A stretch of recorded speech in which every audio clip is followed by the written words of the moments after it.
Tenang Salsa. Aku sudah di sini.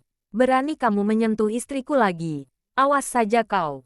Dilemparkannya sapu yang berdiri menyender dinding ke arah iparnya. Faiz yang baru terlelap langsung membuka mata teringat istrinya sendirian di dapur. Dengan tergesa-gesa disingkirkan selimut yang menghalangi kaki sampai dirinya roboh jatuh ke bawah lantai.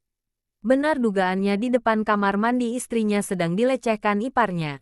Tidak mau membuang waktu, dia berlari memberikan bok asteris M mentah tidak terima sahabatnya diperlakukan sedemikian rupa di depan mata.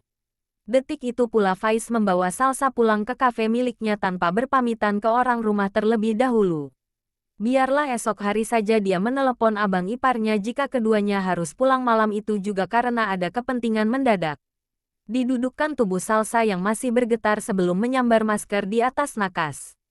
Anak laki-laki Pak Wisnu heboh sendiri menyiapkan semua untuk kepulangan mereka malam ini. Faiz membantu istrinya memakai jaket dan helm yang tersusun rapi di ruang tamu. Begitu pula ia, tidak lupa sebelum memakai jaket lebih dulu menyilang tas selempang sahabat perempuannya di tubuh. Digandeng Salsa keluar kamar, keluar dari rumah ini. Di sini benar-benar tidak aman meski di rumah ayah mertuanya sendiri.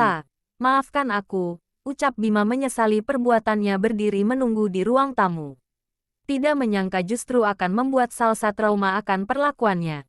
Dia sudah kehabisan cara untuk mendapatkan kembali pacar serta hatinya. Berpikir melakukan itu, mantan kekasih akan mau lagi menerimanya kembali. Dia sangat yakin di lubuk hati Salsa masih ada ukiran namanya. Tidak mungkin wanitanya melupakan masa indah yang mereka rajut secepat itu. Gadis yang ia kasihi hanya masih sakit hati, kecewa, marah, oleh karena itu Salsa masih ragu dengan cintanya. Putri Bu Fani langsung mengerem langkah mundur ketakutan. Faiz yang paham menggandeng jari erat istrinya. Membisikkan kata, "Jangan takut, ada aku." Sesampainya di kafe Salsa duduk meringkuk ketakutan di atas kasur, hatinya benar-benar terguncang diperlakukan demikian. Faiz membantu istrinya meminum segelas air membiarkan Salsa menangis. Salsa yang tadi meringkuk sudah mulai tenang dan nyaman. Wajah teman wanitanya bengap karena terlalu lama menangis. Masih terlihat tangisan istrinya di sana meski sudah tidak separah tadi. Apa yang kita lakukan? Kalau aku hamil gimana? Ya gak gimana-gimana. Aku tanggung jawab, jawabnya serak santai di dalam selimut karena ia masih sangat mengantuk. Faiz. Diten asteris dan Faiz hingga terjatuh dari kasur.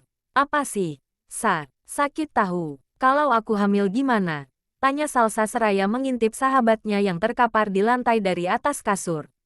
Kenapa kamu lakuin itu? Jahat kamu. Faiz berdiri kesusahan karena panggul terasa nyeri akibat benturan keras ulah si istri kemudian duduk di pinggiran kasur. Terus salahnya apa Kamu hamil ada suaminya. Wanita berambut panjang itu menepuk jidatnya sendiri. Kenapa ia sekhawatir itu? Pelecehan semalam sudah terlupakan. Dia baru sadar sahabatnya belum lagi memakai masker seketika memejamkan mata. Kenapa kayak gitu? Mulai. Asteris. Sejak kejadian itu Faiz dan juga istrinya tidak lagi tegur sapa dengan ipar lelakinya. Faiz juga tidak membiarkan sama sekali kala di rumah mertua istrinya lepas dari pengawasan saat ada Bima. Bahkan, tak pernah lagi menginap dengan 1000 alasan jika ipar perempuannya juga berkunjung. Hanya Aris yang menyadari keretakan antar ipar tersebut tapi dia tidak enak hati jika ikut campur. Cukup memantau dari jauh. Bangun dulu sarapan. Sudah jam 10 kamu tidak mau bangun. Kamu sakit, ayo periksa. Bau, singkirin. Aku tidak suka. Faiz membuang nafas bingung, sudah seminggu ini istrinya susah makan tidur terus tahan berjam-jam. Di telepon mertua mengabari tentang kondisi anak mereka dan Bu Fani mengatakan jika akan berkunjung nanti setelah Pak Hamdi pulang dari mengajar. Tengah-tengahnya Faiz mendengarkan nasihat dari mertua, terdengar suara ketukan pintu lantas ia meminta izin mematikan telepon untuk melihat siapa yang datang. Biasanya jika anak buahnya ada perlu cukup menelepon nomor telepon yang khusus diperuntukkan untuk pekerjaan. Bagaimana Salsa? Tanya Bu Rumi panik. Ternyata yang datang ibu serta ipar perempuan Faiz setelah mendapat kabar tentang sakit menantunya langsung datang menjenguk. Setelah pintu terbuka lebar beliau berjalan tergesa-gesa menghampiri menantu di kamar tidak memedulikan anak laki-laki terbengong-bengong melihat kepanikan beliau. Bibir belum sempat menjawab sudah ditinggal pergi. Lamunannya buyar setelah kakak ipar menepuk pundaknya. Kak Mahya, sapanya cengengesan seraya merebut tangan meletakkan di dahi. Pagi-pagi sudah melamun. Salsa mana? Ada Kak. Di dalam. Ditinggalkan sebentar keluarganya untuk membuatkan minuman dan mengambil beberapa camilan. Ini Mama sayang. Salsa belum juga sarapan. Mama, kepala Salsa pusing. Mata berat sekali dibuka. Sudah minum obat. Beliau meminta tolong menantu perempuannya yang lain diambilkan sisir dan juga kuncir untuk menguncir rambut Salsa yang berantakan. Dia tidak mau minum obat Lihat obat saja sudah muntah-muntah. Adu Faiz sambil meletakkan minuman dan makanan ringan di meja depan televisi. Kedua menantu serta mertua saling tatap dan mengajak Salsa untuk memeriksakan diri ke rumah sakit.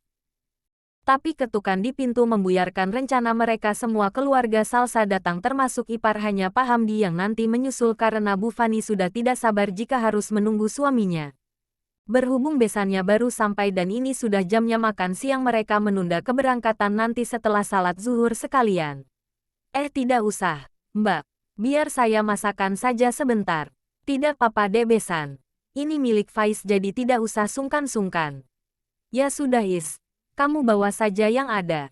Fanya sulit untuk percaya dengan yang barusan didengar, jadi Faiz ternyata bukan pelayan, justru pemilik kafe besar ini. Jangan-jangan. Sejak mengetahui kebenaran tentang ipar lelakinya, dia mulai mengagumi sosok Faiz. Apalagi kini, iparnya itu tidak lagi menggunakan penutup wajah, terpancar sudah ketampanan yang dimiliki. Seandainya dulu tidak menolak, beruntungnya ia.